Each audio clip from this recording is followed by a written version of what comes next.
मजबूत और सशक्त आधार पर खड़ा, चुनौतियों और संघर्षों से लड़ता भारत का लोकतंत्र गाता है कि मैं कहता हूं, मैं बढ़ता हूं, मैं नभ की चोटी चढ़ता हूं, कुछ ला जाकर भी धूली सा, आंधी सा और उमड़ता हूं।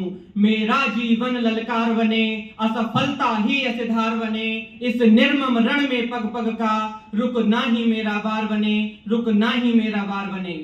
नमस्कार, मैं राज प्रताप सिंह तोमर, बरेली कॉलेज बरेली का छात्र, आज इस यशस्वी मंच पर आप सभी के समक्ष आज के विषय भारत में लोकतंत्र का वर्तमान परिदृश्य एक सशक्त लोकतंत्र को दर्शाता है विषय का पुरजोर समर्थन करता हूं। माननीय महोदय, इस बात से इनकार नहीं किया जा सकता कि भारत के लोकतंत्र के समक्ष अनेक चुनौतियां और संघर्ष हैं, किंतु फिर भी यह अपने मजबूत अस्तित्व को बनाए रखने में आज भी सक्षम है।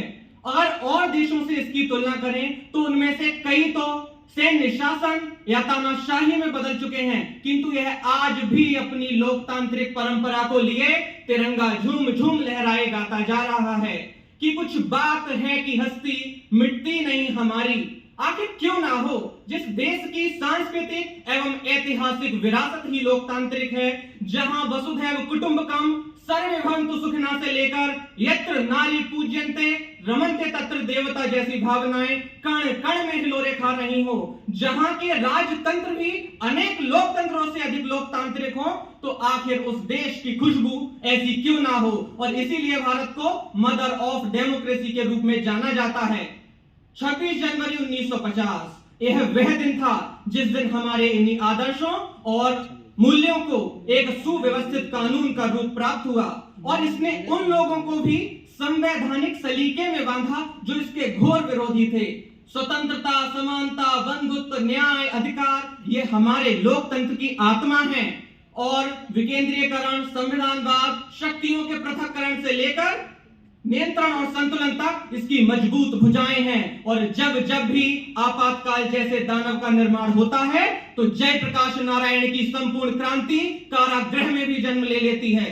अगर हम अपने यहाँ न्यायपालिका की स्वतंत्रता और निष्पक्षता की बात करें तो वह भी बहुत अच्छी स्थिति में है।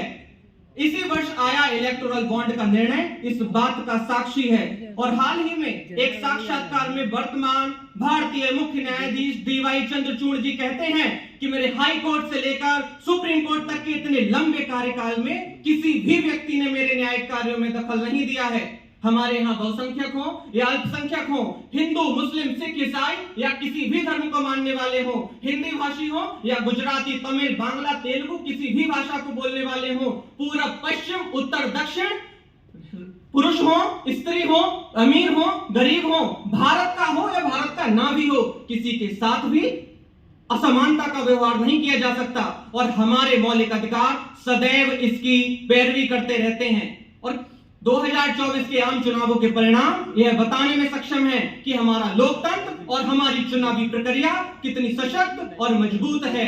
और किसी भी लोकतंत्र के लिए शांतिपूर्वक विरोध प्रदर्शन, वाद विवाद, मत भिन्नता ये इस प्रकार जरूरी है जैसे एक पौधे को पानी, एक शिशु को मां का दुलार, और एक अभ्यर्थी के लिए गुरु का आशीर्वाद।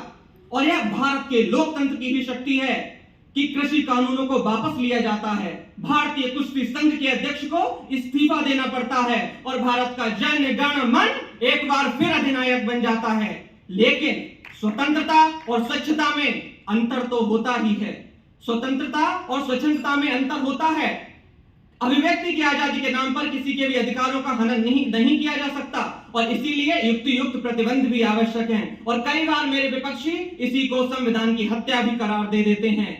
मैं मानता हूं कि हमारे भारत में पत्रकारिता का स्तर हाल ही के दिनों में गिरा है, लेकिन यह केवल एक पक्ष में गिरा हो, मैं इस बात से सहमत नहीं हूं, लेकिन यह दुर्भाग्यपूर्ण तो है। लेकिन भारत का लोकतंत्र इतना कमजोर नहीं कि यह चंद पत्रकारों के जमीर बेच लेने से मृत हो जाए। अरे इसका प्रवाह तो इतना तेज और सशक्त है कि यह चट्टानों का सीना चीर कर भी अपना मार्ग प्रशस्त करता है। सदन के पटल पर खड़े होकर अटल बिहारी वाजपेयी जी ने कहा था कि सत्ता का खेल तो चलेगा, सरकारें आएंगी जाएंगी, पार्टियां बनेंगी बिगड़ेंगी, मगर यह देश रहना चाहिए, इसका लोकतंत्र में रहना चाहिए। जय हिंद, जय भारत, जय लोकतंत्र।